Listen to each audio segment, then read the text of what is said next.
What is going on, everybody, and welcome back to Red Seat Radio. My name is Corbin, and today and this week I am super stressed out. The MLB owners and players have 1 week to figure out this CBA meeting. The good news is they're meeting every single day this week. The bad news is their last meeting lasted 15 minutes. If they cannot get a deal done by the 28th, there will be no opening day baseball March 31st. The season will be postponed. I've been stressing about this for weeks, and the time has finally come, and it is killing me. I'm hoping for good news, but I'm expecting bad because, well, you expect bad news, you can't get let down. So today I figured, why go into other stuff? I want to do something kind of lighthearted, something that brings back good Red Sox memories for you, for me, for all of us, because I personally really need it right now. So today we are going to do my top 10 list of my favorite players on the Red Sox ever. Now, these are guys that I have either seen live or on TV. There are no players on here that were before I was born or before I was super into the Red Sox. What I want you guys to do before watching this video fully is take a second and down in the comments below, give your top 5 from your generation of Red Sox. That means if you're older than me, you can include guys like Fisk, Lynn, Garcia Parra. And if you're younger than me, focus on the younger guys. Do a list of guys that you have seen live or on TV. And if we get enough responses, I'm going to put together an all-time Red Sox list based off of your responses. Before we get into mine today, though, do me a favor and make sure you guys have hit that subscribe button. Also, make sure that you guys have hit that like button as well.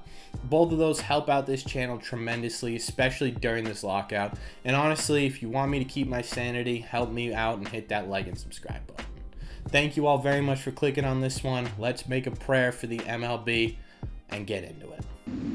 I wanted to mention 2 players before I get into my actual list. Let's call them honorable mentions. The first player I wanted to talk about was Andrew Benintendi. I always liked how Andrew Benintendi played on the field. He had fun with the game, but he was also pretty good when he was on the Red Sox. He had a very good offensive year in 2018, and that diving catch against the Astros in the ALCS was a moment I'll never forget while watching any baseball game ever. So I had to include him on here. He's one of my favorite players of all time, but just couldn't crack that top 10 list. I've got his autograph card behind me as well as a bobblehead. So shout out to Andrew Benintendi. The other player I want to talk about is Coco Crisp. The only reason I really have him on this list is because when I was younger, at one of my first Red Sox games, Coco Crisp hit a home run, and I just loved him ever since. I loved his batting stance with his lips pursed like that, and he had his little hand gestures he was doing. I always loved that as a kid, so I wanted to also shout him out. On to my top 10 list, though. So we're going to start number 10 with Rafael Devers. Now, I know he's young and hasn't been on the Red Sox a ton in my lifetime, but I just love this dude's raw emotion and raw talent at the plate. I love watching him get frustrated, even though it's bad news for us. It just means that he really, really cares about the game of baseball. And when he does badly, you can tell, and I just love that about him. Obviously, I love that he is a superstar hitter. He can hit to all sides of the field for power, and he does it very well in clutch moments. He never seems to get too in his head recently. He was a little bit when he first got in, but he's become more of a clutch hitter, and I love that about him. I also love how he interacts with his other teammates and how he interacts with the city of Boston in general. I just think he's got such a good attitude about everything, and I can't wait to see how he affects the Red Sox in the future. Moving on to my number 9 player here, and we're going to go with Mike Lowell.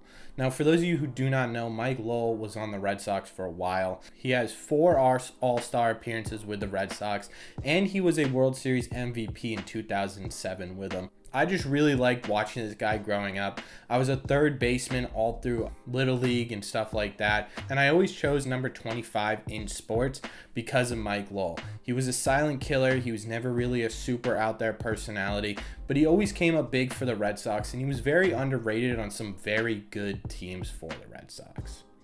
At number 8, I've got Jason Varitek, and you really can't have a list of favorite Boston players, or even Boston athletes for that matter, without having the captain on it. This dude was the Boston Red Sox for over a decade.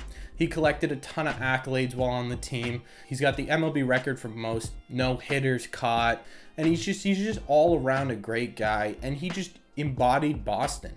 He was a gritty, tough player that wasn't afraid to stand up to anybody and bled for the city. I mean, he's still on this team. That's how much he cared about this team. Not having him on here would be a disgrace to anyone who is alive to watch him. At number 7, we've got Jonathan Papelbon. Shipping Up to Boston was my first ever paid for song on iTunes, on my first ever iPod, and it was because of Jonathan Papelbon. In 2007, listening to that song meant that this game was over, and for a kid who is 9 years old, that is everything. I love the way he approached the game. He was intense, he was competitive, he didn't care who you are, how you played, he knew he was coming in the ninth and shutting you down. I'll always remember that 2007 parade when he was just doing the Irish jig the whole time, all the way through the parade. I ran through the crowds of Boston just to follow Jonathan Papelbon, so I had to have him on here at some point. Coming in at number 6, we've got Dustin Pedroia. Now, I know I could have had Dustin Pedroia way higher, but I just like some other people better, and that's just personal opinion. Dustin Pedroia not being on this list, like Varitek, would be criminal. Dustin Pedroia is another guy who, like Varitek, represented the city of Boston, the area of Boston, a gritty, hard-working competitor that, again, just didn't care who you are. He knew he could outplay you, and do better than you if he worked harder and more diligently. And it was just amazing to watch because he wasn't overpowering with size. He wasn't overpowering with anything but his mentality. No one can discount a guy like that, and it's always fun to watch the Laser Show do his job. Starting the top 5 is Xander Bogaerts. Xander is one of, if not the coolest baseball players I've ever seen in my life. He just oozes swag and confidence. And on top of that, he's always doing what needs to be done for the Red Sox. Whether that's a 3-2 walk, whether that's a bloop single or a 3-1 home run, it feels like Xander Bogaerts just does it all and does it all so well. It is so surprising to me that he's consistently underrated and undervalued as an MLB shortstop great, even though he is a 3-time All-Star, a 4 Slugger Award winner, and a 2-time World Series winner. I'll never understand why Xander Bogaerts doesn't get as much love as some of these other guys at shortstop. I understand he's got a little bit of a range issue, but he's also been a skilled shortstop for the Red Sox, one of the biggest and best teams in the MLB for a while now, and it still seems like guys are leaving him off of their top 10 shortstop list for guys like Trevor Story, who haven't even proved that he can hit outside of Coors Field. It baffles me, but I love watching the way Xander plays. The second Dustin Pedroia went down, this Red Sox team became Xander Bogaerts, and he took over that mantle so well. He is a very clear mentor to younger players, and he also controls the game very well. Dustin Pedroia gave that mantle to Xander Bogaerts, and he's carried it so well, and I love watching him play, which is why I've got him in my top 5. At number 4, I've got Kevin Youkilis. Now, this might surprise some of you, but again, I just want to reiterate, this is not a best player of all time. This is my favorite player of all time. And growing up as a first and third baseman through the Little League system, Kevin Youkilis was so much fun to watch. He was everything your coaches told you not to be. He was a hot-headed, weird batting stance, just a weird guy in general, but he did it all so well. Like Mike Lowell, this is another guy that was a little bit underrated on some of these great Red Sox teams. He had some big moments in the 2007 playoffs, and he did some really cool things with the Red Sox. I just loved watching his batting stance, the way he was able to approach pitchers, take walks when needed, hit small ball when needed. He was just a great all-around player, and for a kid, it was so fun to watch. So the Greek god of walks comes in at number 4 for me. At number 3, I've got Manny Ramirez. Now, I know there's a lot of controversy around Manny Ramirez, but this is strictly my favorite players to watch, and being a kid and watching Manny Ramirez was one of the best things about being from New England at the time. He, in my opinion, again, I know he's got some controversial stuff, is one of the most pure hitters I've ever seen. In fact, I spent my entire Little League career and younger day career emulating his swing and trying to swing and approach at-bats like he did. Manny Ramirez was known for purposely striking out at the beginning of a game just so when he got into a prime spot for RBIs or a prime spot in the game, he knew exactly what that pitcher was going to throw to him because he set that pitcher up. That is insane, and honestly, I don't care what you say about drug use or whatever he's been up to. He was one of the best hitters I've ever seen. And on top of that, he had so much fun with the game of baseball. I know some people viewed it as disrespectful, but again, for an 8 or 9-year-old, it was so cool to see a guy go up, catch a fly ball, high-five a fan, and then throw a guy out at second, or cut off a throw from Johnny Damon, and then say, oh, I thought it was going to be an overthrow, so I was trying to save him. He just had a lot of fun, and I love guys who just have fun with the game of baseball, because that's what baseball is supposed to be at the end of the day.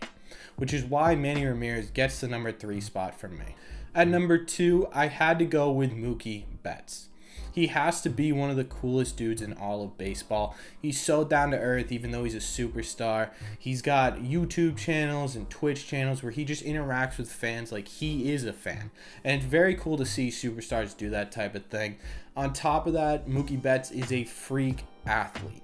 Not only is he an all-star at baseball, an MVP at baseball, hitting and fielding wise, he also could have gone professional in bowling. And if you've ever seen video of him playing basketball, it's pretty impressive too. He's really good at it. He's good at everything he does. It was fun to watch. And in that 2018 season where he won MVP, every single one of his at-bats was must-watch TV. I think most of Red Sox Nation will always remember his grand slam in the early days of the season in 2018. And at that point, every Red Sox fan knew we were winning the World Series. It feels like that video, that it's time to party video, comes across my Twitter timeline once every couple of months. And it just made such a huge impact on Red Sox Nation.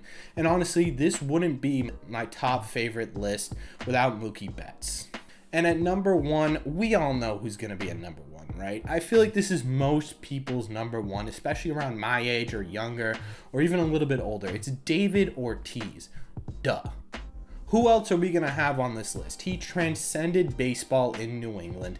He changed the game of baseball for the Red Sox forever. He was the face of the Red Sox while I was growing up. Since I can remember baseball, David Ortiz has been the face of my Red Sox. He was the clutchest hitter in Red Sox history and MLB history.